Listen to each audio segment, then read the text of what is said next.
அகம் சேர்க்கும் உயர் வள்ளுவம். இந்த தொடர் வகுப்பு மூலம் கற்க கசடர அமைப்பின் முயற்சியில் கம்பவாரதி இலங்கை திரு ஜெயராஜ் அவர்களின் உரையை வழங்குவதில் பெரும் மகிழ்ச்சி அடைகிறோம். உயர் வள்ளுவம், வள்ளுவ நிர்வாகம் 250வது வகுப்பிற்கு உங்கள் அனைவரையும் அன்புடன் வரவேற்கின்றோம். எல்லாம் வல்ல இறைவனுடைய திருவடிகளை என்னுடைய மனமொழிமைகளால் நினைந்து போற்றுகின்றேன்.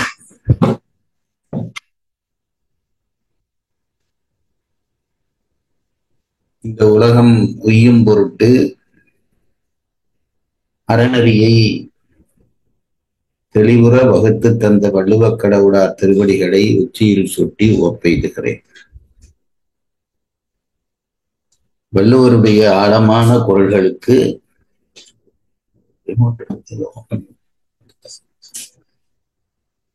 தெளிவான உரையல் செய்து நமக்கெல்லாம் குரல் அறிமுகம் செய்து வைக்கின்ற, நம்மை நூலுக்குள்ளே பயணிக்க வைக்கின்ற பரிமேலழகர் திருவடிகளை மனதிருத்தி போற்றுகின்றேன்.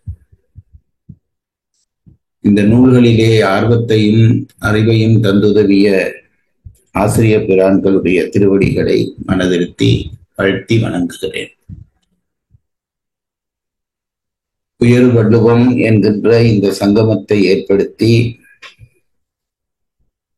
எத்தனையோ பேர் பயனுறுமாறு அதை இன்று வரை சிறப்புற நடத்துகிற இளையோர்க்கு என் வணக்கமும் வாழ்த்தும் அன்பும் உரித்தாகட்டும். அதுபோலவே இந்த சங்கமத்தில் இணைந்து குரல் கற்பதை தம்முடைய விருப்ப வேலைகளில் ஒன்றாக்கி இருக்கக்கூடிய உங்களுக்கும் என்னுடைய அன்பையும் வாழ்த்தையும் வணக்கத்தையும் தெரிவித்து மகிழ்கின்றேன். 250வது வகுப்பை கடக்கிறோம் என்பது எனக்கே ஆச்சரியமாக இருக்கிறது. இவ்வளவு நாள் பொறுமையாக படித்து விட்டோமா அல்லது இறைவன் படிக்க வைத்தானா என்று தெரியவில்லை. சென்னை அளவிலே தொடங்கிய வகுப்பு இன்றைக்கு உலகளவிலே விரிந்திருக்கிறது. எத்தனையோ பேர் இந்த வகுப்பை பயன் செய்து வருகிறார்கள். அந்த நன்றிக்கு அல்லது அந்த பெருமைக்கு உரியவர்கள் இந்த வகுப்பை ஆரம்பித்தவர்கள் தான் என்று நான் கருதுகிறேன். ஆரம்பித்தவர்கள் ஒரு புறம், அதனோடு இணைந்து பிறகு இந்த வகுப்பினை கொண்டு செல்வதற்கு துணை செய்தவர்கள் ஒரு புறமாக, பல பேருடைய முயற்சி இன்றைக்கு இந்த இடத்துக்கு நம்மை கொண்டு வந்து விட்டிருக்கிறது. அறத்துப்பால் முழுவதையும் ஓரளவு என் குருநாதர்கள் எனக்கு சொல்லித் தந்த வகையிலே உங்களுக்கு நான் சொல்லி இருக்கிறேன். படிக்க படிக்க படிக்க இன்னும் இதிலே சொல்லி இருக்கலாமோ என்கின்ற எண்ணங்கள் தோன்றிக்கொண்டேதான் இருக்கின்றன. அது தோன்றிக்கொண்டேதான் இருக்கும். ஆகவே முடிந்த அளவு திரும்ப திரும்ப நீங்களும் படியுங்கள். இத்தனை தூரம் விடிகாலையிலே எழும்பி திருக்குறள் படிக்க வருகிறீர்கள் என்றால் உங்களுக்குள்ளே அது பற்றிய ஒரு ஏக்கம் இருக்கிறது என்பதுதான் உண்மை. ஆகவே உங்கள் மூலமாக இந்த திருக்குறள் இன்னும் பல பேரிடம் போய் சேர வேண்டும். திருக்குறளை பற்றி பல பேரும் ஒரு அடையாளமாக பேசிக் கொண்டிருக்கிறார்களே தவிர அதனை உண்மையான கருத்தோடு நம் இளையோரிடம் கொண்டு சேர்க்கிற முயற்சி பெரும்பாலும் நடப்பதில்லை. பரிமேலழகரை தொட்டால்தான் அந்த காரியத்தை நாம் வெற்றிகரமாக செய்ய முடியும் என்று கருதுகிறேன். ஏதோ ஒரு வகையிலே இறையருள் வாய்த்ததால் பரிமேலழகருடைய துணையோடு இந்த நூலை கற்கிற வாய்ப்பை நாங்கள் பெற்றிருக்கிறோம். இன்னும் இந்த வகுப்பு தொடர்ந்து நீண்டு நூல் முழுவதையும் கற்பதோடு நிற்காமல் மீளவும் ஒரு தரம் முதலிலே இருந்து படித்து இந்த திருக்குறளை அடுத்தடுத்த படிகளிலும் விளங்குவதற்கான அருளை இறைவன் தர வேண்டும் என்று பிரார்த்தித்துக் கொண்டு இன்றைய வகுப்பை ஆரம்பிக்கிறேன். காலம் உண்டாகவே காதல் செய்து உய்மென்கள் என்று ஒரு பாடலடி இருக்கிறது. நம்முடைய திருமுறைகளிலே வருகிற ஒரு பாடலடி. ஆகவே காலம் இருக்கிற பொழுது படித்து விடுங்கள். இன்றைக்கு கண்மணி படித்தது போல எவ்வளவு நாளைக்கு இந்த உடம்பு நிற்கும், எவ்வளவு நாளைக்கு இந்த புத்தி கூர்மையாக உள்வாங்கும் என்பதெல்லாம் ஒருவருக்கும் தெரியாத விஷயங்கள். ஆகவே அது தெளிவாக இருக்கிற பொழுது கல்வியை முடிந்த அளவு கற்றுவிட வேண்டும் என்பதை ஒரு பிரமாணமாக கொண்டு நாம் வாழ தலைப்பட வேண்டும் என்பதை மட்டும் இந்த 250வது வகுப்பினுடைய எல்லையிலே சொல்லிக்கொண்டு இன்றைய வகுப்புக்குள்ளே நுழையலாம் என்று நினைக்கிறேன். அறத்துப்பால் முழுமையும் ஒரு தரம் மேலோட்டமாக பார்த்திருக்கிறோம். 4 இயல்கள்: பாயிரவியல், இல்லறவியல், துறவரவியல், ஊழியல் என்று 4 இயல்கள். பாயிரவியலிலே கடவுள், கடவுளால் படைக்கப்பட்ட இயற்கை, இயற்கைக்குள் இருக்கிற அறரகசியங்களை விளங்கக்கூடிய முற்றும் துறந்த துறவிகள், அவர்களால் சொல்லப்பட்ட அறத்தினுடைய வலிமை என்கின்ற 4ஐயும், கடவுள் வாழ்த்து, வான் சிறப்பு, நீத்தார் பெருமை, அரண் வலியுறுத்தல் என்கின்ற இந்த 4 அதிகாரங்களோடு கூடாக சொல்லுகிறார் வள்ளுவர். அதற்கு பிறகு அறத்தை 2 கூறுகளாக பிரிக்கிறார். இல்லறம், துறவரம் என்று பிரிக்கப்படுகிறது. இவை 2ம் தான், இல்லறவியலும் துறவரவியலும் தான் உண்மையிலே அறத்துப்பாலாக கருதப்படத்தக்கவை என்று பெரியவர்கள் கருதுகிறார்கள். இல்லறம் என்பது பற்றுகிற அறம், துறவரம் என்பது பற்று விடுகிற அறம். பற்றினால்தான் பற்றை விட முடியும். ஆகவே இல்லறத்தை சரிவர நடத்தினால் துறவரம் தானாக வந்து அமையும் என்பதுதான் வள்ளுவர் காட்டுகிற வழி. இல்லறம் என்பது பெரிய அளவிலே ஒன்றுமில்லை. அது இறைவன் நமக்கு வகுத்து தந்திருக்கிற ஒரு பாதை. குறிப்பிட்ட வயதை அடைகிற ஒரு ஆணும் பெண்ணும் நாட்டினத்திலே துணை தேடுவது என்பது இயற்கையினுடைய உந்துதலால் வருகிற ஒன்று. இறைவன் ஏன் அந்த உந்துதலை தந்தான் என்றால் அன்பு விருத்திக்காகத்தான் தந்திருக்கிறான். இந்த உலக வாழ்க்கை என்பது இறைவன் நம்முடைய ஆன்மாவை ஈடேற்றுவதற்காக அமைத்து தந்திருக்கக்கூடிய ஒரு பயிற்சி வகுப்பு என்பதை நாம் தெரிந்து கொள்ள வேண்டும். வாழ்வினுடைய ஒவ்வொரு அசைவையும் இறைவன் தான் செய்விக்கிறான். அந்த அசைவினூடாக நம்முடைய உயிரை வளர்த்து கொண்டே போகிறான். உடல் உயிர் என்ற இந்த இணைப்பிலே உடலுடைய முயற்சிகள் எல்லாம் உயிரை வளர்க்கத்தக்கனவாக இருக்க வேண்டும். மேற்கு நாட்டாருடைய சிந்தனையை உள்வாங்கிய பிறகு நாங்கள் உடலை வைத்து உடலை வளர்க்கத்தான் முயற்சிக்கிறோம். நீங்கள் என்னதான் முயற்சித்தாலும் உடல் அழிந்து போகும், ஆனால் உயிர் நிலைக்கும். ஆகவே உடலை வைத்து உயிரை வளர்க்க வேண்டுமே தவிர உடலுக்கே முக்கியத்துவம் கொடுத்து கொண்டு இருக்கக்கூடாது என்று நம் பெரியவர்கள் நினைத்தார்கள். அதனாலேதான் இந்த இயற்கை அமைப்பை இறைவன் நமக்கு உருவாக்கி தந்திருக்கிறான். இந்த வழியாக போனால் எல்லாம் அமையும் என்பதுதான் இறைவன் சொல்லி தந்திருக்கிற வழி. அதனாலேதான் அந்த இருபாலாருக்குமான உந்துதல் ஏற்படுகிறது. திருமணம் செய்தார்கள். அந்த திருமணத்தினாலே அன்பு வளரத் தொடங்கும். மனைவி, மக்கள் என்று வளர்ந்து சமூகம் என்ற அளவிலே விரிந்து சமூகத்துக்குள்ளே இறங்கின உடனே நம்முடைய தூய்மையை நிறுவ வேண்டிய கட்டாயம் வருகிற பொழுது மனமொழிமைகளால் தூய்மையாகி, அத்தகைய தூய்மை வந்த உடனே தன் வீடும் சமூகமும் ஒன்று என்று நினைக்கிற பக்குவம் வந்து தன் பொருளை பிறர் காட்டுகிற தகுதி வரும். அந்த தகுதி வர பெற்றதும் தன் பொருளை ஒருவன் பிறர்க்கு கொடுப்பான். அது ஈகை, ஒப்புரவு என்ற 2 வகையாக தனி மனிதருக்கும் சமூகத்துக்குமாக கொடுக்கிறது என்று 2 வகைப்பட்டு இவற்றை அவன் கொடுக்க அவனுக்கு புகழ் வரும் என்கிறதோடு இல்லறவியல் முடிகிறது. இல்லறத்தினுடைய இன்மை பயன் புகழ், மறுமை பயன் துறக்கம் என்று நாங்கள் படித்திருக்கிறோம். இனி இல்லறவியலினுடைய நிறைவு முடிந்தவுடனே, புகழ் என்கின்ற அந்த அதிகாரத்திலே முடிந்தவுடனே துறவரவியலை தொடங்குகிறார். இல்லறத்திலே மமகாரம் குன்றி விடுகிறது. அகங்கார குன்றுதலுக்கான ஆயத்தங்களை செய்வதற்காக துறவரத்துக்குள்ளே நுழைகிறோம். துறவரத்துக்குள்ளே நுழைய வேண்டுமானால் ஒருவனுக்கு கட்டாயம் அருளுடைமை என்ற தகுதி வேண்டும். எல்லா உயிரையும் தன்னுயிரை போல நேசிக்கிற தகுதி வேண்டும் என்கிறபடியால் அருளுடைமையை வைத்து அதற்கு பிறகு வரக்கூடிய அதிகாரங்களை எல்லாம் விரதம், ஞானம் என்று 2ஆக பிரித்துக் கொள்கிறார். விரதம் என்பது நம் தேவைக்காக இன்னொரு உயிரை வருத்தாமல் இருப்பது. அதுதான் அடிப்படை. அதனால்தான் குடால் மரத்திலே தொடங்கி கொல்லாமையிலே கொண்டு போய் விரதத்தை முடித்து வைக்கிறார். அதனையும் விரதத்தையும் கடைபிடித்து முடிக்க ஞானம் உதிக்கும். அந்த ஞானம் என்ற பகுதியிலே 4 அதிகாரங்கள். 1 நிலையாமை, துறவு, மெய்யுணர்தல், அவாறுத்தல் என்ற 4 அதிகாரங்களை வைத்து இவ்வளவற்றையும் செய்து முடித்தால் மீண்டும் இந்த உலகத்திலே பிறக்காத பெருமதியை நாம் அடைய முடியும் என்று சொல்லி அறத்துப்பாலை நிறைவு செய்கிறார்.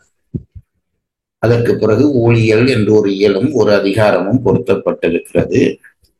அதுக்கு காரணம், நல்லது செய்கிறவன் வீழ்கிற பொழுதும் தீயது செய்கிறவன் வாழுகிற பொழுதும் அதற்கு ஒரு சமாதானம் தேட வேண்டி இருக்கிறது. அந்த சமாதானம் என்பது நம்முடைய முன்னைய பிறவிகளில் செய்த கர்ம வினைதான் என்பதை சுட்டிக்காட்டுவதற்காக அந்த அதிகாரத்தை வைத்து அறத்துப்பாடை நிறைவு செய்கிறார். இனி பொருட்பாடு ஆரம்பமாகிறது. பொருட்பாடை தொடங்குகிற பொழுது அதை அறத்தினுடைய பொருட்பாடையும் சரி காமத்துப்பாடையும் சரி அறத்தினுடைய கூறுகளாக கொண்டே வள்ளுவர் தொடங்குகிறார். அதிலே அறத்துப்பாலிலே வரக்கூடியதாகிய இல்லறத்தை நடத்த வேண்டுமானால் பொருளும் இன்பமும் தேவை.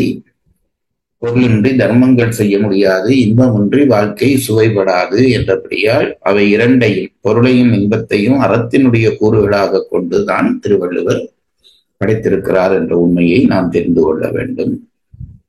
அதன்படி பார்க்கிற பொழுது பொருட்பாலிலே பொருளினுடைய சிறப்பை சொல்லாமல் பொருளினுடைய வருவாய் என்கின்ற அந்த பாதையை சுட்டிக்காட்டி நிர்வாகத்தை தெளிவுரை நமக்கு வகுத்து காட்டுகிறார். அந்த பொருட்பால் 3 இயலால் அமைக்கப்பட்டிருக்கிறது. அரசியல், அங்கவியல், ஒளிவியல் என்று 3 இயல். நிர்வாகத்தை நடத்துவதற்கான சிறந்த தலைவன், அவனுடைய லட்சணங்களை அரசியல் பேசுகிறது. அந்த அரசனுக்கு துணை செய்யக்கூடிய அங்கங்களை அங்கவியல் பேசுகிறது. அங்கங்களினுடைய சிறப்பு, தகுதி முதலியவற்றை அங்கவியல் பேசுகிறது. இவை இரண்டுக்குள்ளும் அடங்காத ஆனால் பொருட்பாலுக்குள்ளே வர வேண்டிய எஞ்சி இருக்கக்கூடிய விடயங்களை ஒளிவியல் பேசுகிறது என்று நாம் பார்த்திருக்கிறோம். அதிலே அரசியலை நாம் ஓரளவு கடந்து வந்திருக்கிறோம். ஓரளவு என்ற சொல்லை எப்பொழுதும் சேர்க்க தவறி விடாதீர்கள். படித்து விட்டோம் என்பது தவறு, ஓரளவு படித்திருக்கிறோம் என்பதுதான் உண்மை. இப்பொழுது அங்கவியல் படிக்கிறோம். அங்கவியலிலே நாங்கள் அமைச்சு என்கின்ற அந்த பகுதியை பார்த்து முடித்து நாடு என்கின்ற அந்த பகுதிக்குள்ளே நுழைந்திருக்கிறோம். ஒரு நாட்டினுடைய லட்சணங்கள் எதுவாக இருக்க வேண்டும் என்பதை சொல்லத் தொடங்குகிறார். அதிலே 3 குறள்கள் ஒரு நாட்டிலே இருக்க வேண்டிய விஷயங்களை சொல்கிறார். பிறகு வரக்கூடிய இன்னொரு 3 குறளிலே ஒரு நாட்டிலே இருக்கக்கூடாத விஷயங்களை வகுத்து சொல்லி ஒரு நாட்டினுடைய முழுமையை நம் காட்சிக்கு கொண்டு வருகிறார். அந்த வகையிலே நாங்கள் அந்த நாட்டினுடைய நாடு என்ற பகுதியை படிக்கிற பொழுது 4 குறள் வரையும் நாங்கள் கற்றிருக்கிறோம். 4 குறள் வரையும் கற்றிருக்கிறோம். அந்த 4வது குறளிலே நாங்கள் அன்றைக்கு இடர்பட்ட ஒரு இடம் இருந்தது. அதை அந்த இடரை மட்டும் தெளிந்து கொண்டு 5வது குறளுக்குள்ளே நாங்கள் நுழையலாம். குறள்களை வாசிச்சுட்டோமாங்கய்யா ஒரு வாட்டி?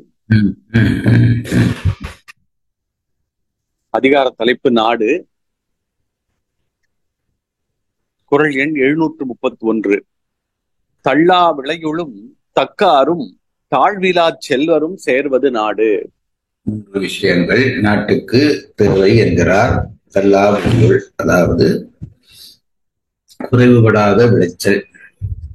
தக்கார் என்பது அந்த நாட்டை நெறி செய்யக்கூடிய பெரியவர்கள்.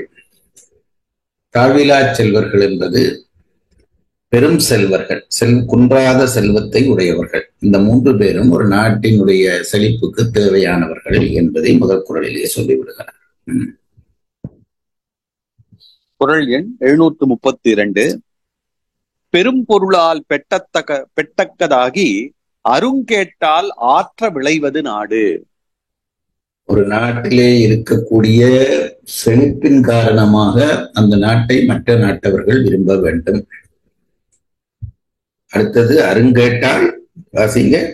அருங்கேட்டால் ஆற்ற விளைவது நாடு. அதுக்கு என்ன எழுதுறார் உதவி படிங்க.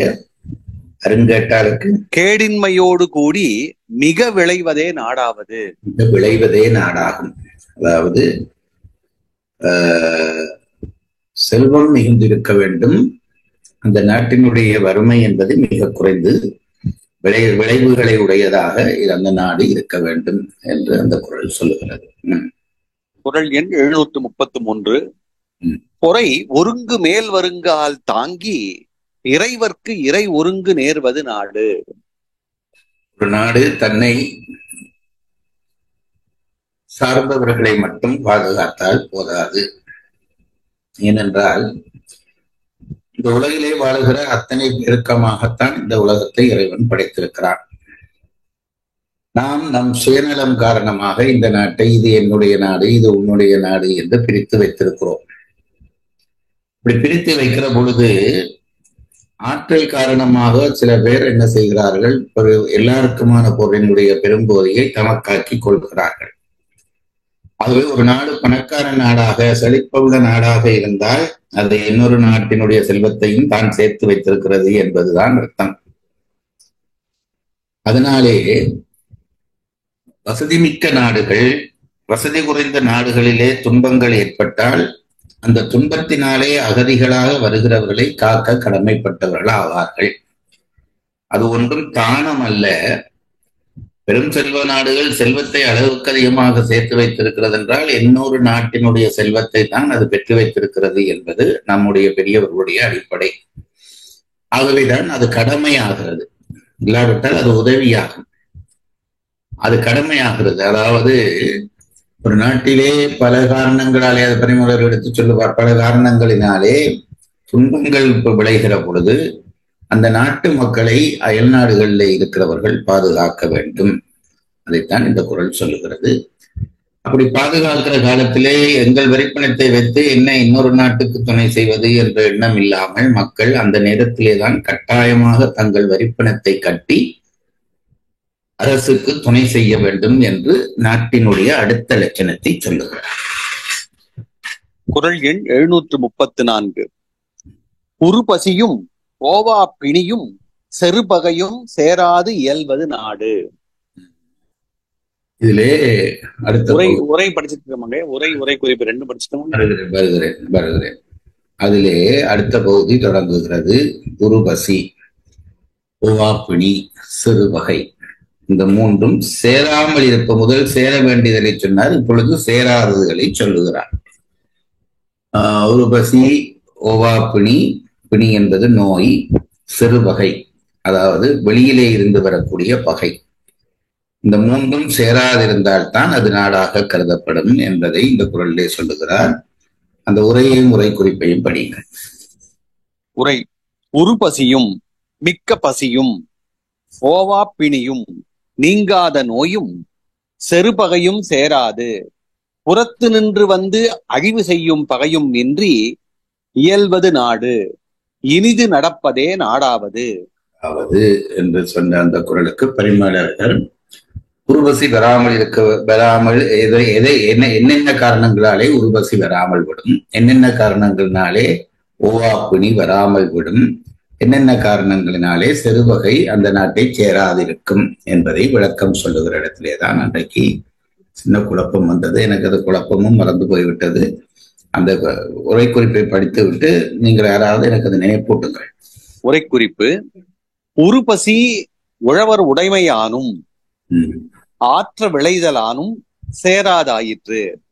உருபசி மிக்க பசி ஒரு நாட்டை சேராமல் இருக்க வேண்டுமானால் உழவு தொழில் செய்கிறவர்கள் அந்த நாட்டிலே இருந்தாக வேண்டும். அடுத்தது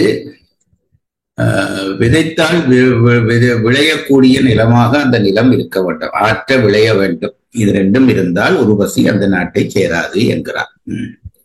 ஓவா பிணி தீக்காற்று மிக்க குளிர் வெப்பங்களும் நுகரப்படும் அவற்றது தீமையும் இன்மையின் சேராதாயிற்று. சரி, இதுலதான் ஏதோ குழப்பப்பட்டோம். என்ன குழப்பம் சொல்லுங்கள். பிரதிபேதம் இருந்தது. இன்மையும் இருந்தது, அது இன்மையின் தான் சரின்னு நீங்க சொன்னீங்க. அப்புறமா ஓவா பிணி தீக்காற்று மிக்க குளிர் வெப்பங்களும் நுகரப்படும் அவற்றது தீமையும் இன்மையின் சேராதாயிற்று. சரி, அதுல இப்ப என்ன குழப்பம்? இன்மையும் இருந்ததுங்க. உண்மை அந்த பிரதி அந்த புக்ல அந்த பழைய இன்மையின் தான் சரி. அதாவது இந்த மூன்றும் இல்லாமல் இருக்கிறதுனாலே அந்த நாட்டிலே ஓவாப்பினி வராமல் விடும் என்கிறார். அதாவது காற்றினுடைய சுத்தம், அடுத்தது தீக்காற்று, அடுத்தது தீக்காற்று மிக்க குளிர் வெப்பங்களும், குளிர் வெப்பம், சீதோசனத்திலே சமநிலை, அடுத்ததாக நுகரப்படும் அவற்றது தீமையும், உண்ணுகிற உணவுகளிலே தீமை இன்மை இல்லாமல் போவது, இவற்றினாலே ஓவாப்பினி வராமல் இருக்கும் என்கிறார். சரி, ஓவாப்பினி தீக்காற்று மிக்க குளிர் வெப்பங்களும் நுகரப்படும் அவற்றது தீமையும் இன்மையின் சேராதாயிற்று. செருபகை அரசன் ஆற்றலும் நிலைப்படையும் அடவியும் அரணும் உடைமையின் சேராதாயிற்று. செருபகை அதாவது வெளியிலே இருந்து வரக்கூடியதாகிய பகை சேராமல் இருப்பதற்கு வேண்டிய 3 விஷயங்களை சொல்லுகிறார். அரசனுடைய ஆற்றல், அடுத்தது நிலைப்படையும், அடுத்தது அடவியும். அடவி என்பது காடு, அரணாக இருக்கக்கூடிய காடு. அரணும் உடைமையின் சேராதாயிற்று. இப்ப புது குறள். சரி, குறள் எண் 735. பல்குழுவும் பாழ் செய்யும் உட்பகையும் வேந்தலைக்கும் கொல்குறும்பும் இல்லது நாடு. இன்றைக்கு நம் நாடுகளிலே இருக்கக்கூடிய குறைகளை எல்லாம் அன்றைக்கே திருவள்ளுவர் பாடி வைத்திருக்கிறார். இதை ரசிக்காமல் எப்படி இருப்பது என்றுதான் கேள்வி. என்ன சொல்கிறார்? 3 விஷயங்கள் இருக்கக்கூடாது. முதல் ஒரு 3 விஷயம் சொன்னார். இன்னொரு 3 விஷயம் சொல்லுகிறார். பல்குழு இருக்கக்கூடாது, பால் செய்யும் உட்பகை இருக்கக்கூடாது, கொல்குறும்பர் இருக்கக்கூடாது. இது ஒவ்வொன்றும் நாம் கவனிக்க வேண்டிய விஷயங்கள். ஒரு நாடு ஒழுங்காக இருக்க வேண்டுமானால் அந்த நாட்டுக்குள்ளே இருக்கிற ஒட்டுமொத்த நாட்டு மக்களும் இது என் நாடு என்று நினைத்து வாழ வேண்டும். அது ரொம்ப முக்கியம். ஒரு தேசம் தலைநிமிர்ந்தால்தான் தேசத்திலே வாழ்கிற நாம் தலைநிமிர்வோம். கூறுகள் இல்லாமல் போகாது.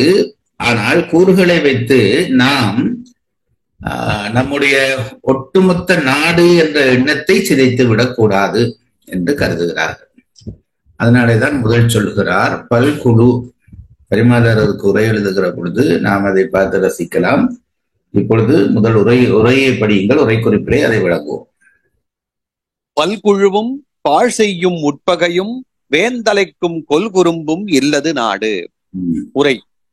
பல்குழுவும் சங்கேத பயத்தால் மாறுபட்டு கூடும் பல கூட்டமும். இந்த சங்கேதம் என்பதற்கு பரிமாறு விளக்கம் தர போறார். அது படிப்போம். சங்கேத பயத்தால் மாறுபட்டு கூடும் பல கூட்டமும்.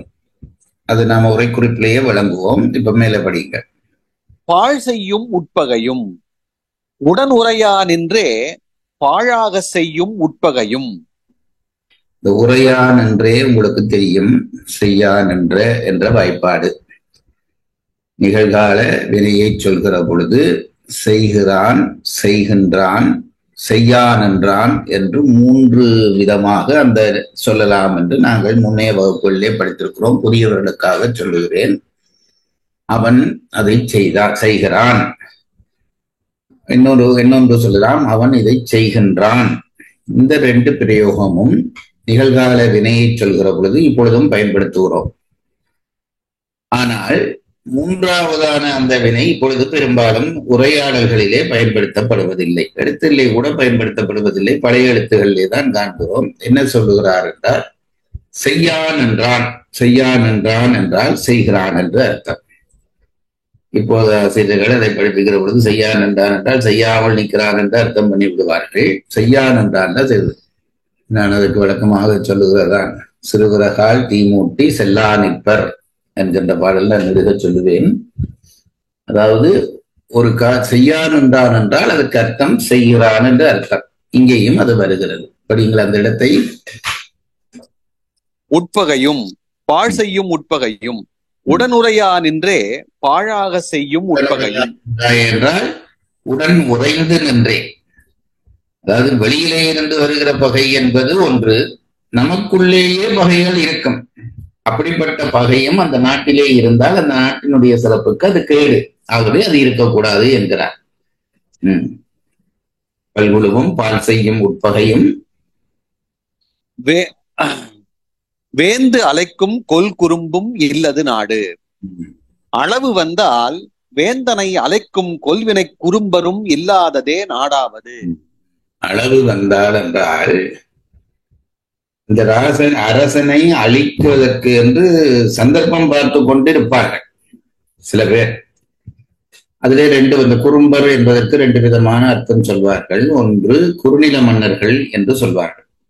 இந்த வரி கட்டுகிற, அதாவது ஒரு பெரிய அரசன் இருப்பான், அவன் சிற்றரசர்களை அடக்கி தனக்கு கீழே வைத்திருப்பான். அப்படி வைத்திருக்கிற காலத்திலே வரி கட்ட வேண்டி இருக்கும், வரி கட்டுவார்கள். ஆனால் அதை மனமோந்து செய்ய மாட்டார்கள். அப்படிப்பட்டவர்கள் என்ன செய்வார்கள் என்றால், இந்த அரசனை வீழ்த்தி இந்த வரிப்பணத்தை நாம் கட்டாமல் விட வேண்டும் என்ற அந்த எண்ணத்திலே இருக்கிறவர்களுக்கு சந்தர்ப்பம் பார்த்து கொண்டு இருப்பார்கள். இந்த அரசனை வீழ்த்துவதற்கான சந்தர்ப்பம் வராதா என்று பார்த்து கொண்டிருக்கிறவர்களுக்கு சந்தர்ப்பம் கிடைத்து விட்டால் அவனை வீழ்த்த முயற்சிப்பார்கள். இதிலே இந்த குறுநில மன்னர்கள் என்பது, குறும்பர் என்பதற்கு ஒரு அர்த்தம். மற்றது ஒரு அரசனுக்கு தீமை செய்யக்கூடிய வஞ்சகர்கள் என்பதும் அந்த குறும்பு என்பதற்கு வஞ்சகர்களாக இருக்கிறவர்கள் என்பதும் ஒரு அர்த்தமாக கொள்ளப்படும். அதைத்தான் சொல்லுகிறார். இதுவும் இந்த நாட்டிலே இருக்கக்கூடாது. அரசனை வீழ்த்துக வேண்டும் என்ற எண்ணத்தோடு இருக்கக்கூடிய ஒரு கூட்டம் அங்கே இருந்தால் அது நாட்டுக்கு கேடு என்கிறார். வேந்து அலைக்கும் கொல் குறும்பும் இல்லது நாடு. அளவு வந்தால் வேந்தனை அலைக்கும் கொல்வினை குறும்பரும் இல்லாததே நாடாவது. அளவு வந்தால், அவனை அழிக்கின்ற அளவு வந்தால் என்று பொருள் கொள்ள வேண்டும். உரைக்குறிப்பு. சங்கேதம் சாதி பற்றியும் கடவுள் பற்றியும் பலர்க்கு உளதாம் ஒருமை.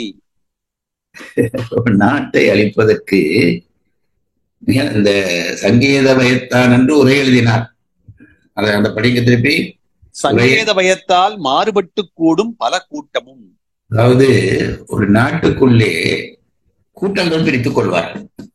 இது என் கூட்டம், இது உன் கூட்டம், என் கூட்டம் என்று பிரித்து விட்டால் ஒரு நாட்டை சிதைப்பதற்கு அது ஒன்றே போதும் என்கிறார்.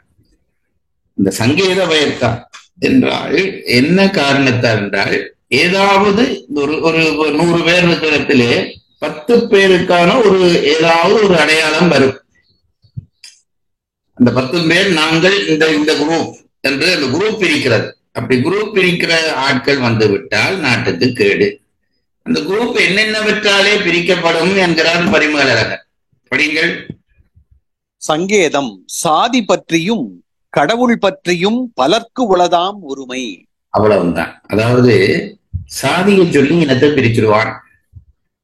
பரிமேலழகர் எழுதி திருவள்ளுவர் சொல்லியும் தமிழ்நாட்டிலே இது ஒன்றும் பண்ண முடியாமல் இருக்கிறதை பார்க்கிறோம். தமிழ்நாட்டிலே என்ன பெரும்பான்மையான இடங்களிலே, தமிழ்நாட்டிலே அது அதிகம், அன்றைக்கு அது இல்லாமல் அரசியல் இல்லை என்று ஆகிவிட்டது. சாதி பற்றியும், அதாவது இவன் இந்த ஜாதி அந்த ஜாதி என்று குரூப் பிரித்துக் கொள்வது. இன்றைக்கு பெரும்பான்மையான கட்சிகளினுடைய அடிப்படை வர்ணாசிரம தர்மத்தை குற்றம் சொல்லிக் கொண்டிருக்கிறார்கள். சாதியை பிரித்தார்கள் என்று இன்றைக்கே வர்ணாசிரம தர்மத்தை போட்டு கொளுத்தலாம். அதற்கு முதல் இன்றைய இதை குற்றம் சொல்லுகிற கட்சிகள் சாதி அடிப்படையிலே நாங்கள் கட்சி நடத்த மாட்டோம் என்று சொல்ல வேண்டும். இது உங்கள் நாட்டு பிரச்சனையே, அதிகம் நான் பேசக்கூடாது, ஆனால் நான் பொதுப்பட சொல்லுகிறேன். ஆகவே சாதி பற்றி குரூப் சேருவார்கள். அதான் சங்கேத பயத்தான் என்றால் ஆளுக்கால் ரகசியமாக நான் இன்ன ஜாதி, அதை வெளிப்படையாக சொல்ல மாட்டார்கள். ஆனால் அதை வைத்துக் கொண்டு ஒரு குரூப் பிரிந்துவிடும். அதுபோல கடவுள் கும்பிடுவதிலேயும் இந்த பிரிவு வந்துவிடும். இது ரெண்டும் மனிதனுக்கு ஏற்படக்கூடிய இயல்பு உணர்வுகள். இது என் ஜாதி, ஆகவே எங்களுக்கு ஒரு தனி அதிகாரம் வேணும். அது மாதிரி சமயத்திலேயும் அது உண்டு. இது என் சமயம் என்றால் தவிர்க்க முடியாமல் போய்விடும். அந்த சமயத்தை சொல்லி ஒரு ஒரு கூட்டம் தங்களுக்குள்ளே ஒன்றுபடுதல், அப்படி ஒன்றுபட விட்டால் ஒரு தேசத்தை அது அழித்து விடும் என்கிறார். இன்றைக்கு சொன்ன விஷயம் நமக்கு இன்றைக்கு பொருந்துகிறது பாருங்கள். அதாவது சாதி பற்றி சேருகிற கூட்டம், கடவுள் பற்றி நான் இந்து அல்லது நான் கிறிஸ்தவன், நான் முஸ்லிம், இப்படி கூட்டங்கள் பிரிந்தால் அது நாடாக இருக்காது என்கிறார். சங்கேதம் சாதி பற்றியும் கடவுள் பற்றியும் பலர்க்கு உளதாம் ஒருமை. பல பேருக்கு இந்து என்று சொன்னால் இந்துக்கள் பல பேர் இருப்பார்கள், அவ்வளவு பேருக்கும் சேர்த்த ஒருமை இந்த சமயம். அது மாதிரி இன்ன ஜாதி என்றால் அதில் பல பேர் இருப்பார்கள், அவ்வளவு பேருக்கும் பொதுவான ஒருமை அந்த சாரணம். இதுகளை வைத்து ஒன்றுபடுகிற கூட்டம் வந்தால் அது அந்த நாட்டை கெடுத்துவிடும் என்கிறார். உட்பகை ஆரலைப்பார் கள்வர் குரலை கூறுவார் முதலிய மக்களும் பன்றி புலி கரடி முதலிய விலங்குகளும். இதுவும் இருக்கக்கூடாது. இந்த குரல் தொடக்கம் என்ன? பல்குழுவும் பாழ் செய்யும் உட்பகையும். சங்கேத பயத்தால் தங்களுக்குள்ளே சேருகிற கூட்டம், இந்த கூட்டம் இருக்கக்கூடாது, இருக்க விடக்கூடாது. இது ரொம்ப முக்கியம். ஒரு நாடு உருப்படியாக இருக்க வேண்டுமானால் இது இருக்கக்கூடாது. ஆனால் இது எப்படியும் இருக்க பார்க்கும். மனிதனுக்கு மனிதனுடைய இயல்புகளிலே ஒன்று தனித்தனியாக தம்மை பிரித்துக் கொள்வது, அதற்கு ஏதாவது ஒரு அடையாளத்தை உண்டாக்கிக் கொள்வது. நாடுகளே அப்படித்தானே உருவாகின.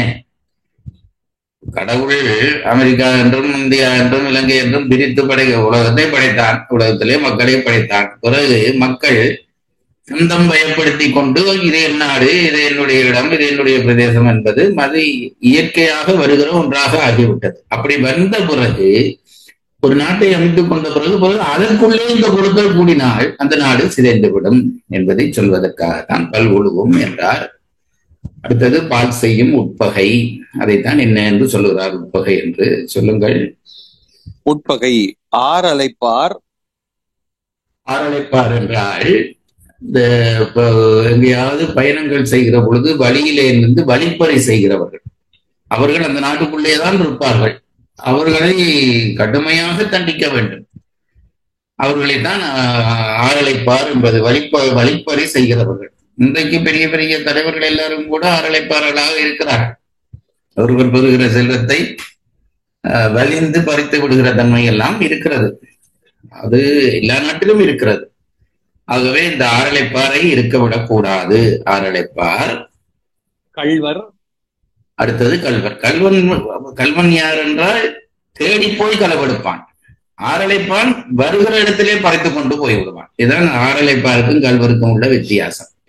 ஒரு குறிப்பிட்ட ஒரு தனிப்பாதை வழியாக சில பேர் வருவார்கள் என்று தெரிந்தால் அந்த பாதையிலே தங்களை மறைத்து நின்று கொண்டு வருகிறவரிடம் இருக்கிற பொருளை பறிப்பது.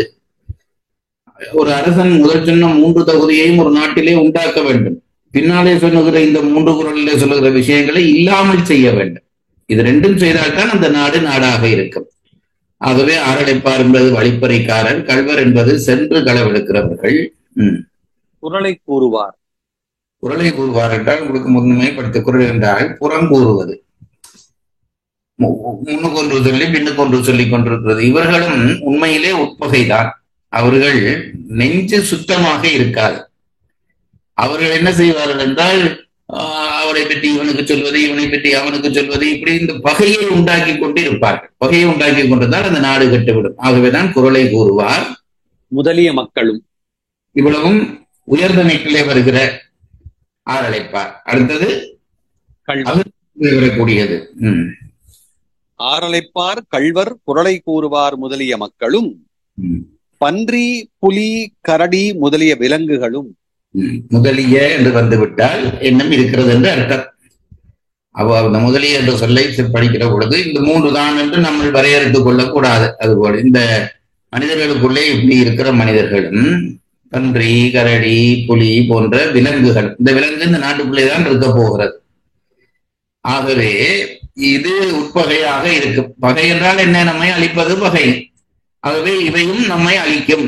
ஆகவே அரசு அந்த காலத்திலே அரசனுடைய கடமைகளிலே ஒன்றாக இருந்தது என்னவென்றால் ஒரு ஒரு எல்லைக்கு மேலே காட்டு விலங்குகள் பெருத்து அது நாட்டுக்குள்ளே வருமானால் அந்த காட்டு விலங்குகளை அழிக்கிற உரிமை அரசனுக்கு இருந்தது. இப்ப இன்றைக்கு மேற்கு நாடுகளில் வாங்கலே ஒன்றையும் ஒன்றும் செய்யவே கூடாது என்கிறார்கள், ஒரு விலங்கையும் செய்யக்கூடாது என்கிறார்கள். அப்ப விலங்கு உள்ளே வந்தால் என்ன செய்வது என்ற கேள்விக்கு பதில் இல்லை. அப்போ ஒரு எல்லைக்கு மேலே காட்டிலே விலங்குகள் பெருகி மக்களை அழிக்க வருமானால் ஒரு நாட்டை ஆளுகிறவனுக்கு அந்த விலங்குகளை கொல்லுகிற உரிமை இருக்கிறது என்கிறார்கள். உட்பகை ஆறலைப்பார் கள்வர் குரலை கூறுவார் முதலிய மக்களும் பன்றி புலி கரடி முதலிய விலங்குகளும். உட்பகை குறும்பு என்பன ஆகுபெயர். இதிலே ஒன்று சொல்லி விடுகிறேன். இந்த விலங்குகளை அழிக்க வேண்டும் என்றால் தமிழர்களுக்கு அப்ப இந்த ஜீவகாருண்யம் இல்லையா என்ற கேள்வி வரும். ஒரு நாட்டை காக்கிற மன்னன் தன்னை சார்ந்த மக்களை முதலிலே காக்க வேண்டும். அவர்களுக்கு அவை தானாக வந்து தீமை விளைவித்தால் அழிப்பதே தவிர வெறுமனை பொழுதுபோக்குக்கு அவற்றை அழிக்கக்கூடாது. அப்படி அழிக்கிற பொழுது கூட சில தர்மங்களை கடைபிடிக்க வேண்டும் என்று நம் அறநூலாசிரியர்கள் சொல்லி இருக்கிறார். காட்டுக்கு வேட்டையாட போனால் 2 விலங்குகள் புணர்ந்து கொண்டு நின்றால் அதை நாம் வேட்டையாடக்கூடாது, இதெல்லாம் சட்டம். அல்லது ஒன்று கற்பிணி அந்த அந்த அந்த விலங்குகளிலே ஒன்று கற்பமுற்று இருந்தால் அந்த விலங்கின் மேலே அம்பு போடக்கூடாது. இப்படி சில சட்டங்கள் வகுத்திருந்தார்கள். ஆகவே அந்த எது ஒன்றிலும் அறம் பேண வேண்டும் என்பதிலே தமிழர்கள் தெளிவாக இருந்திருக்கிறார்கள் என்பதற்காக அதை சொன்னேன். உட்பகை குறும்பு என்பன ஆகுபெயர். உட்பகைஞர் குறும்பர் என்று வர வேண்டியது இங்கே உட்பகை குறும்பு என்று நிற்கிறது. அந்த உட்பகைஞரை குறிப்பிடுவதற்கும் குறும்பரை குறிப்பிடுவதற்குமான அந்த சொற்கள் உட்பகை என்றும் குறும்பு என்றும் நிற்கிறபடியால் அவற்றை ஆகுபெயராக கொள்ள வேண்டும் என்கிறார். இம்மூன்றும் அரசனாலும் வாழ்வாராலும் கடியப்பட்டு நடப்பதே நாடு என்பதாம். இதெல்லாம் பரிமாளருடைய நுட்பமான, அதாவது நாங்கள் என்றால் என்ன எழுதுவோம், இவை மூன்றும் அரசராலே கடியப்பட்டு என்று எழுதுவோம். அரசன் எல்லாவற்றையும் காவலாக்க முடியுமா? அதாவது புறங்கூறுவார், அதில் நாட்டு மக்களும் அதை கண்டிக்கிறவர்களாக இருக்க வேண்டும். அரசன் மட்டும் கண்டித்தால் காணாது. அரசன் கண்டிப்பான் என்பது ஒரு புறம் இருக்க, நாட்டு மக்களும் இப்பிழையானவர்களை கண்டால் அதில் நமக்கும் பங்குண்டு. முழு வேலையையும் அரசு மட்டும் செய்வோம் என்று எதிர்பார்க்க முடியாது. ஒரு காலத்திலே எங்க யாழ்ப்பாணத்திலே இந்த போரை பயன்படுத்தி கொண்டு கொள்ளையடிக்கிற கூட்டம் ஒன்று கிளம்பியது. அப்படி கிளம்புகிற பொழுது எங்களுக்கு அரச பாதுகாப்பும் இல்லாத நாட்களிலே ஊர் மக்கள் எல்லாரும் சேர்ந்து ஊர்காவற்படை என்று ஒன்றை உருவாக்கி கொண்டார். ஊர்காவற்படை என்றால் அவர்கள் என்ன செய்வார்கள் என்றால், ஒரு ஊர்ல இவ்வளவு பேர் இருக்கிறார்கள் என்றால் 8 மணியிலிருந்து 10 மணி மட்டும் இவர்கள் வீதியிலே நின்று காவல் செய்ய வேண்டும், 10லிருந்து 12 மணி மட்டும் இவர்கள் காவல் செய்ய வேண்டும். இப்படி ஒரு டைம் டேபிள் போட்டுக்கொண்டு காவல் செய்கிற ஒரு முறைமையை வைத்திருந்தார்கள். ஆகவே நாட்டு மக்களும் இந்த விஷயத்திலே அரசனுக்கு ஒத்துழைத்தால் தான் இவற்றை நீக்க முடியும் என்பதற்காகத்தான் பரிமாளகர் அதை நினைந்து எழுதுகிறார். அதை வாசிக்க அந்த வரியை. இம்மூன்றும் அரசனாலும் வாழ்வாராலும் கடியப்பட்டு நடப்பதே நாடு என்பதாம். அரசனும் கடிய வேண்டும், வாழ்வாரும் கடிய வேண்டும். குறள் எண் 735 மறுவாசிப்பு.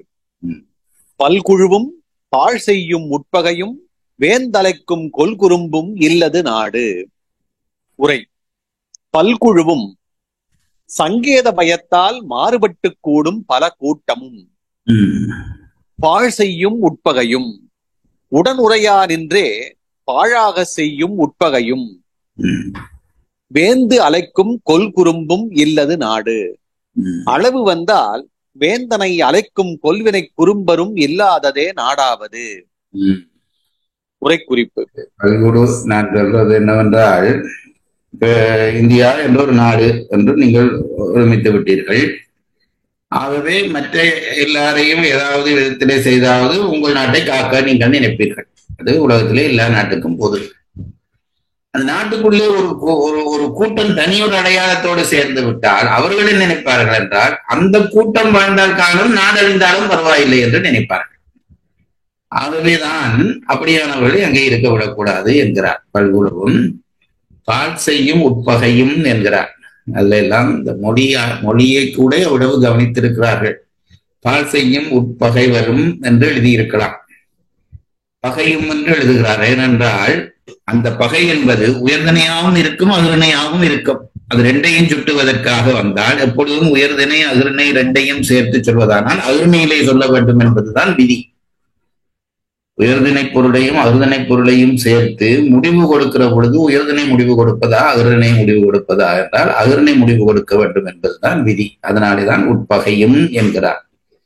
பொருளும் தெளிவாக இருக்கிறது, மொழியும் தெளிவாக இருக்கிறது. உரை குறிப்பு.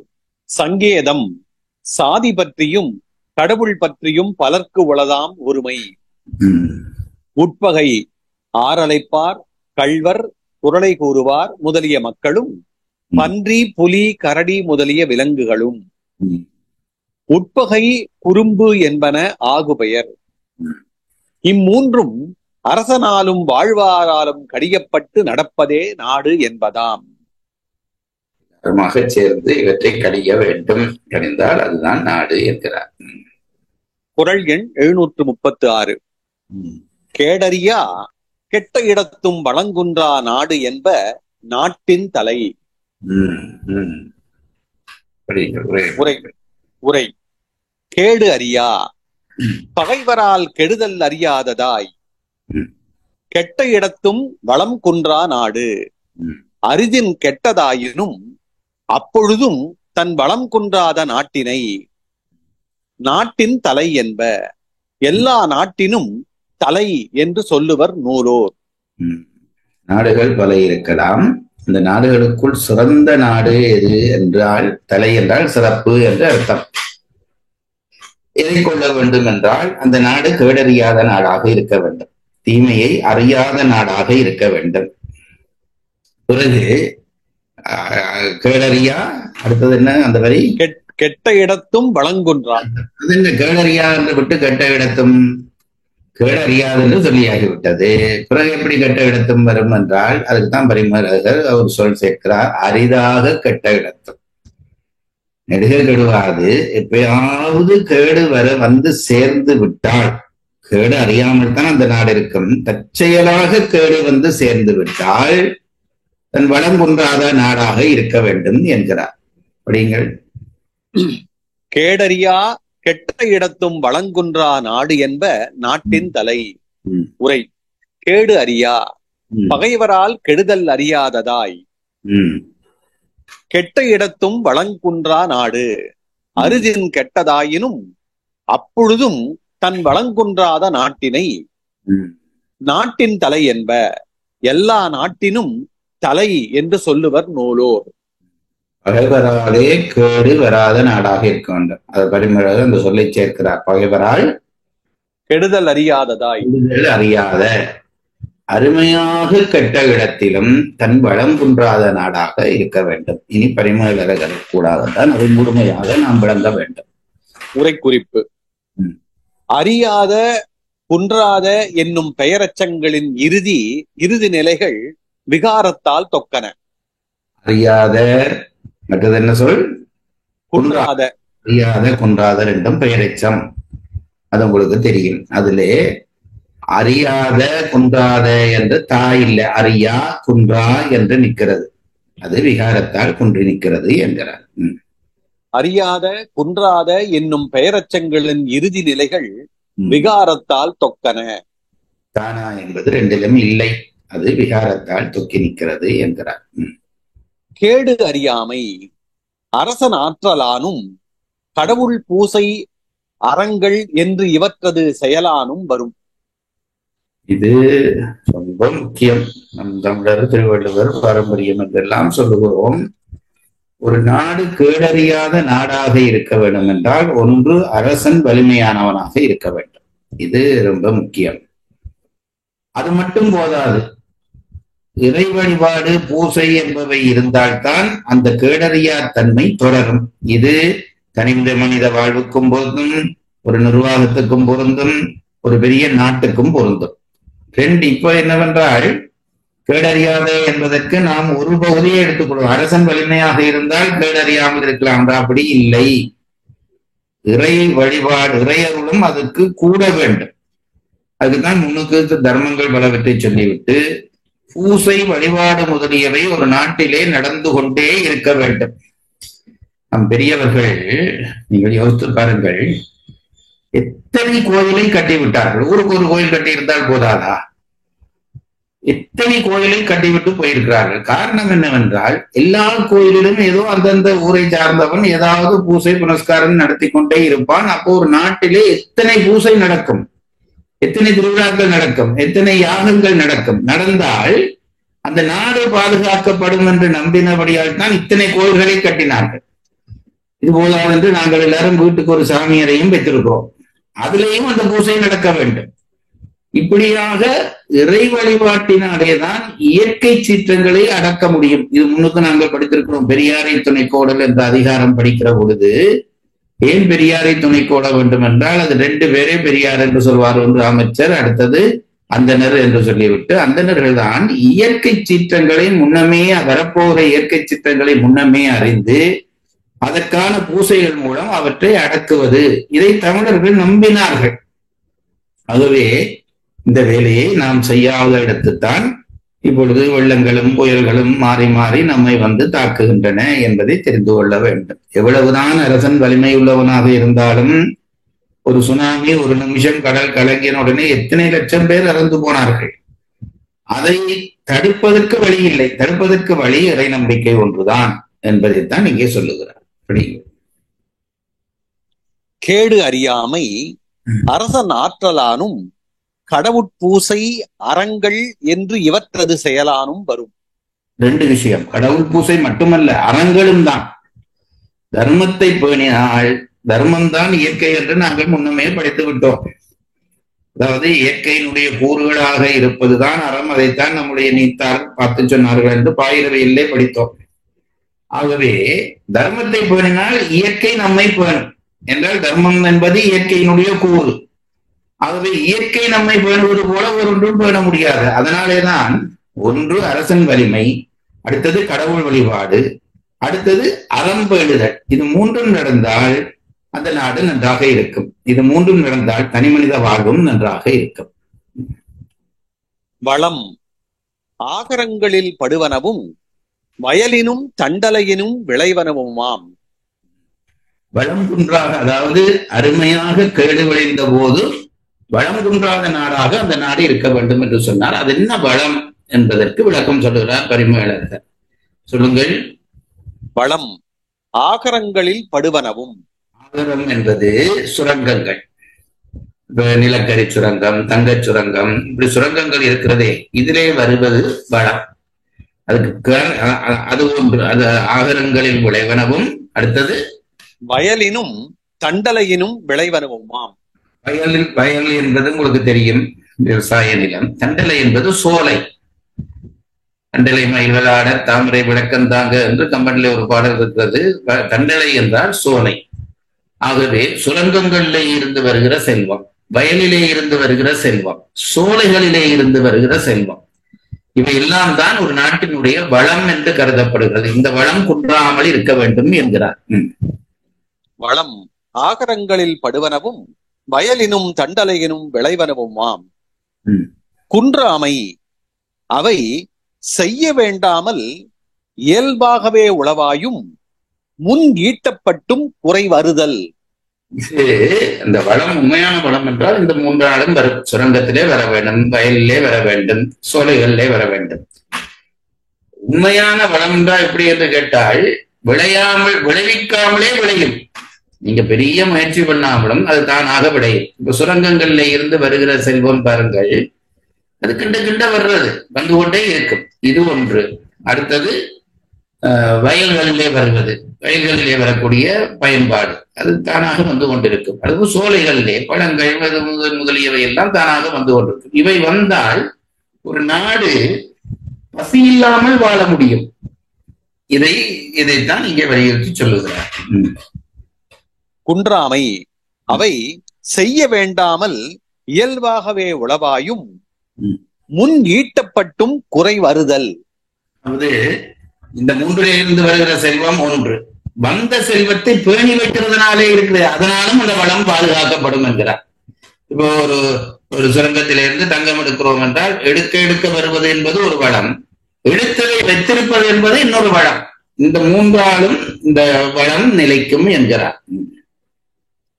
இவை 6 பாட்டானும் நாட்டது இலக்கணம் கூறப்பட்டது. இது இவருடைய பிரிப்பு. இவர் என்ன சொன்னார், இந்த 6 பாட்டிலே ஒரு நாட்டிலே என்னென்ன இருக்க வேண்டும் என்று 3 பாட்டு, என்னென்ன இருக்கக்கூடாது என்று பாட்டு, இதெல்லாம் பிரித்து சொல்லி இந்த 6 பாட்டினாலேயும் ஒரு நாடு என்றால் அந்த நாட்டுக்கு இந்த 6 குறளும் சொன்ன விஷயங்கள் அமைய வேண்டும் என்கிறார். அப்ப இனி என்ன வரப்போகிறது, மிச்ச 4 பாட்டிலே வேற ஏதோ விஷயம் வரப்போகிறது என்று தெரிகிறது. குறள் எண் 736 மறுவாசிப்பு. கேடு அறியா கெட்ட இடத்தும் வளங்குன்றா நாடு என்ப நாட்டின் தலை. உரை. கேடு அறியா பகைவரால் கெடுதல் அறியாததாய் கெட்ட இடத்தும் வளம் குன்றா நாடு. அரிதின் கெட்டதாயினும் அப்பொழுதும் தன் வளம் குன்றாத நாட்டினை நாட்டின் தலை என்ப. எல்லா நாட்டினும் தலை என்று சொல்லுவர் நூலோர். உரைக்குறிப்பு. அறியாத குன்றாத என்னும் பெயரச்சங்களின் இறுதி நிலைகள் விகாரத்தால் தொக்கன. கேடு அறியாமை அரசன் ஆற்றலானும் கடவுட்பூசை அறங்கள் என்று இவற்றது செயலானும் வரும்.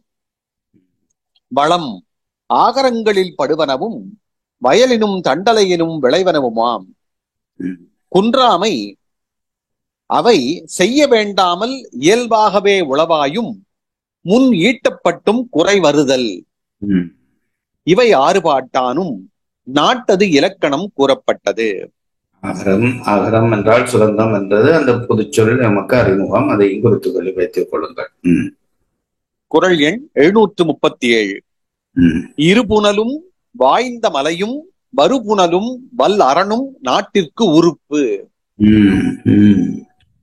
நாட்டுக்கு இவை உறுப்பாக இருக்க வேண்டும் என்கிறார். ஒரு நாட்டினுடைய உறுப்பு என்னென்ன என்று சொல்லுகிறார். 1 இருபுணல், 2 வகையான தண்ணீர் அங்கே இருக்க வேண்டும். 2 வகையான தண்ணீர் என்றால் இந்த கடைகளில் விற்கிற தண்ணீர் இல்லை, அதையும் தண்ணீர் தானே சொல்லி வருகிறோம். 2 வகையான தண்ணீர் என்றால் என்னவென்றால், நிலத்துக்கு கீழே இருக்கிற தண்ணீர், நிலத்துக்கு மேலே இருக்கிற தண்ணீர் என்று தண்ணீரை 2ஆக பிரிக்க வேண்டும். இப்ப கிணறு முதலியவை எல்லாம் நிலத்துக்கு கீழே இருந்து தண்ணீரை தருபவை. ஏரி, ஆறு முதலியவை எல்லாம் நிலத்துக்கு மேலே இருந்து தண்ணீரை தருபவை. இந்த 2 தண்ணீரும் ஒரு நாட்டிலே இருக்க வேண்டும் என்கிறார். தனியே ஒரு தண்ணீர் இருந்தால் போதாது. அதனால்தான் ஆறு முதலிய வளம் இருந்தால்தான் ஒரு நாடு வளம் பெற்ற நாடாக இருக்க வேண்டும். நிலத்துக்கு கீழே இருக்கிற தண்ணீரும் தேவை. இப்ப நாங்கள் நிலத்துக்கு மேலே இருக்கிற தண்ணீரை பாதுகாக்காமல் விட்டு நிலத்துக்கு கீழே இருக்கிற தண்ணீரை எல்லாம் க்ளோஸ் பண்ணிட்டோம். எனக்கு ரொம்ப ஆச்சரியமாக இருந்தது. நான் எங்கே உங்க ஊர்லதான் ஊருக்கு போன போது சொன்னார்கள், அந்த ஊரிலே 20 அடி ஆழத்திலே தண்ணீர் வந்ததாம். இப்பொழுது 1200 அடி ஆழத்திலே தான் அந்த தண்ணீர் வருகிறது என்று அவர் சொன்னார். அப்போ இவ்வளவு தூரம் நிலத்தடி நீரை நாங்கள் பாதுகாமல் விட்டிருக்கிறோம். இது 2ம் அந்த நாட்டிலே பாதுகாக்கப்பட வேண்டும் என்கிறார். நாட்டு லட்சணத்தை இவ்வளவு தெளிவாக இன்னொருவர் சொல்ல முடியுமா? எனக்கு தெரியவில்லை. அகதிகள் ஆகட்டும், நாட்டினுடைய செல்வம் ஆகட்டும், நாட்டினுடைய நீர் வளத்தை எவ்வளவு சொல்வோம். இருபுணலும் இருக்க வேண்டும் என்கிறார். இருபுணலும் வாய்ந்த மலையும் வருபுணலும் வல்லரணும் நாட்டிற்கு உறுப்பு. வாய்ந்த மலையா வாய்த்த மலையா? வாய்ந்த மலையும். வாய்ந்த மலை, சரி. அதாவது 2 வகையான தண்ணீர் இருக்க வேண்டும். அடுத்தது மலை இருக்க வேண்டும். மழை இல்லாவிட்டால் அந்த நாடு ஒரு குறையுள்ள நாடாக கருதப்படும். நான் முன்னே வகுப்புகளிலே அங்கே நடக்கிற பொழுது சொல்லியிருக்கிறேன். யாழ்ப்பாணத்திலே மழை இல்லை. எங்கள் யாழ்ப்பாணத்திலே மழை ஏதும் இல்லை. அதனாலே ஆறு இல்லை.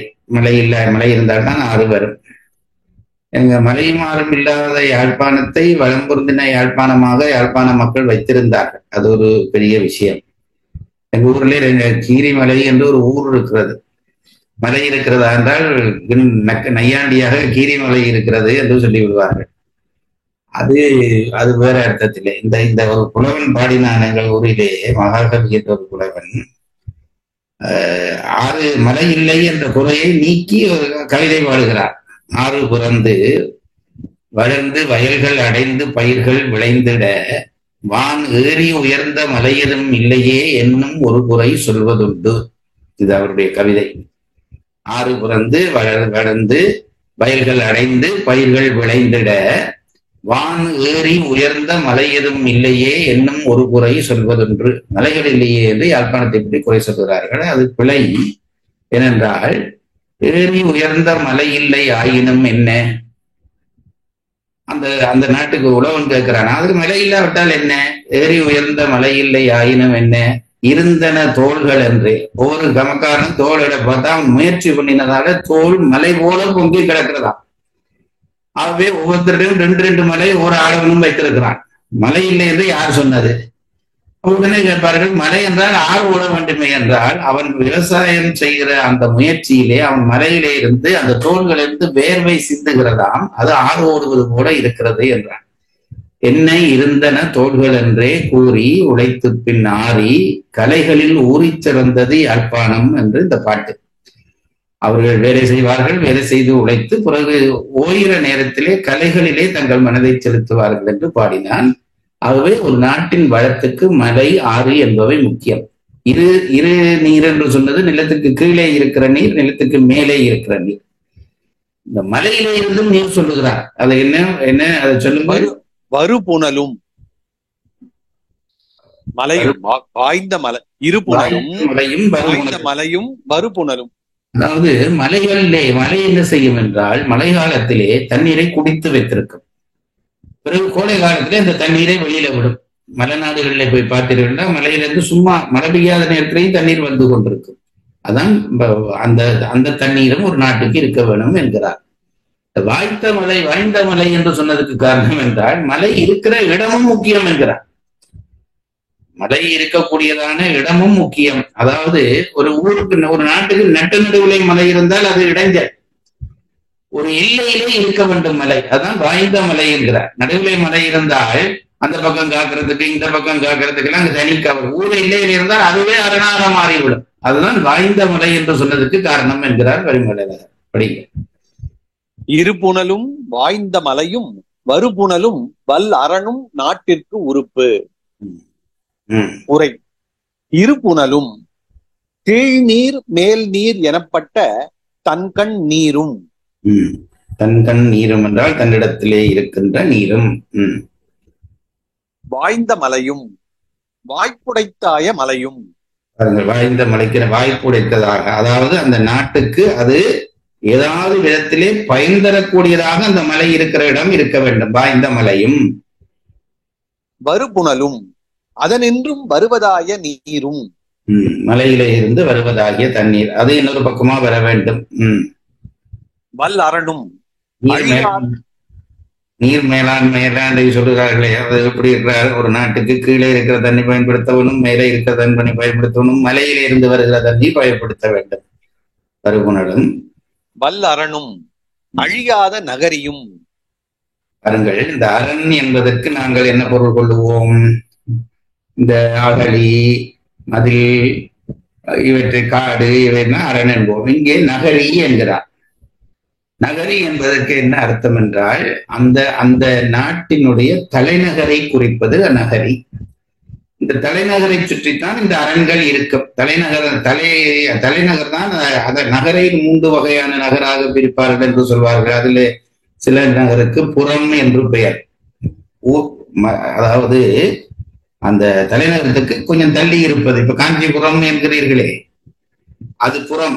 இன்னொரு சொல்லும் சொல்வார். 3 வகையான சொற்கள் ஊரை பிரிப்பார்கள். அதிலே இந்த நகரி என்பது தலைநகரத்தை குறிக்கிற பகுதி. ஆகவே தலைநகரம் தான் அரனை கொண்டிருக்கும் என்றபடியால் இங்கே அரண் என்பதை தலைநகரி என்றே குறிப்பிட்டு உரை எழுதுகிறார் பரிமளர். வல் அரணும் அழியாத நகரியும் நாட்டிற்கு உறுப்பு, நாட்டிற்கு அவயவமாம். அவயவமாக இருக்க, எந்த ஒரு அவயவம் குறைந்தாலும் அவன் ஊனமுடையவன் தான். எனக்கு எல்லாம் சரியாக இருக்கிறது, கை மட்டும் இல்லை என்றால் அவன் ஊனமுடையவன் தான். ஆனால் ஒரு நாட்டினுடைய அவயவங்களும் அப்படி, இவையெல்லாம் அவயவங்கள். இதுல ஒன்று குறைந்தாலும் அந்த நாடு குறைவுள்ள நாடாகத்தான் கருதப்படும் என்கிறார். உரை குறிப்பு.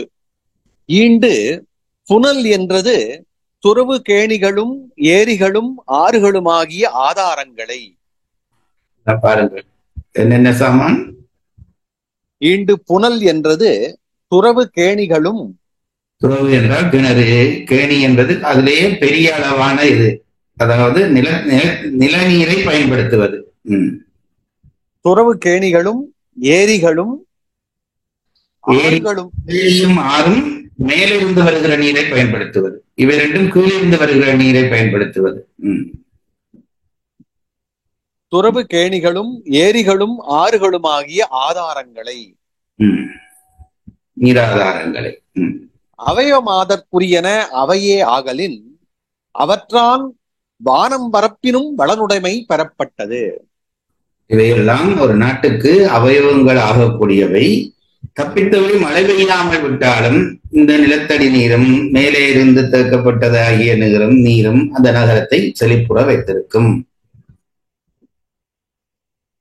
அவயமாதற்குரியன அவையே ஆகலின் அவற்றால் வானம் வரப்பினும் வளனுடைமை பெறப்பட்டது.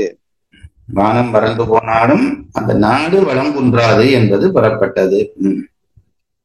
இடையதன்றி ஒருபுடையதாகலும் தன் வளம் தருதலும் மாரிக்கண் உண்ட நீர் கோடைக்கண் உமிழ்தலும் உடைமை பற்றி வாய்ந்த மலை என்றார். மலை என்று சொல்லியிருக்கலாம், வருமுனலும் என்று சொன்னது போல மலை என்று சொல்லியிருக்கலாம். வாய்ந்த மலை என்று சொன்னதுக்கு காரணம் சொல்லுகிறார். ஒரு மலை எங்க இருக்கணுமோ அங்கே இருக்க வேண்டும், அதை முதலே சொல்லுகிறார். என்ன சொல்லுகிறார்? இடையதன்றி ஒருபுடையதாகலும். இடையதென்றால் ஊருக்கு நடுவிலே இல்லாமல் ஒரு கரையிலே இருக்க வேண்டும், ஒரு ஓரமாக இருக்க வேண்டும். அதுதான் வாய்ப்புடைய மலை. நடுவிலேயும் இந்த இடத்துல மலை இருக்கும், அது வாய்ப்பில்லாத மலை. அந்த பக்கத்துல யார் வர்றான் என்று தெரியாது. இதெல்லாம் அப்ப ஊர் எல்லையிலே நின்றால் அதுவே அரணாக நின்று ஒரு நாட்டை காக்கும். அதுதான் அந்த இருக்கிற இடத்தை பொறுத்துதான் அது வாய்ந்த மலை என்று சொன்னார். இடையதன்றி ஒருபுடையதாக இருக்க வேண்டும். ஒருபுடை என்று ஒரு பக்கமாக. இடையதன்றி ஒருபுடையதாகலும் தன் வளம் தருதலும். அதாவது ஆறுபடு திரவியங்கள், மலைபடு திரவியங்கள் என்று நம்முடைய இலக்கியங்கள் பேசும். ஒரு மலை இருந்தால் மலையிலே இருந்து எத்தனையோ திரவியங்கள் நமக்கு கிடைக்கும்.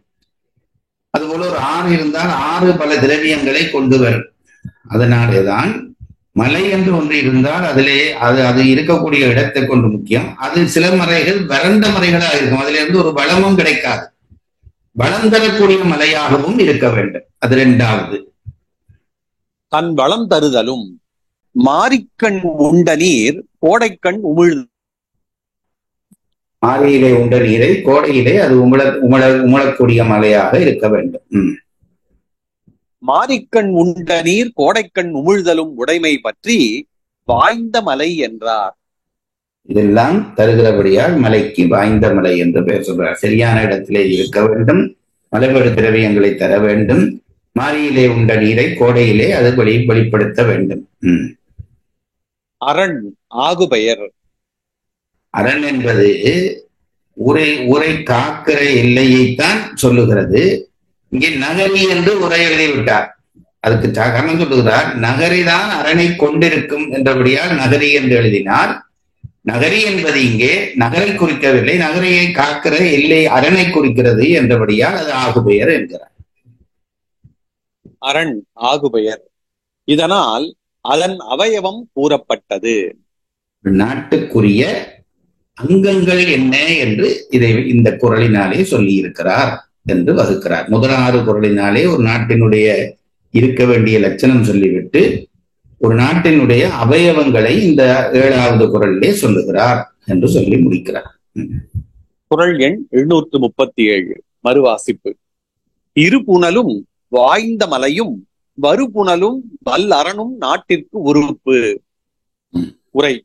இருபுணலும் கீழ்நீர் மேல் நீர் எனப்பட்ட தன்கண் நீரும் வாய்ந்த மலையும் வாய்ப்புடைத்தாய மலையும் வருபுணலும் அதனின்றும் வருவதாய நீரும் வல்லரணும் அழியாத நகரியும் நாட்டிற்கு உறுப்பு, நாட்டிற்கு அவயவமாம்.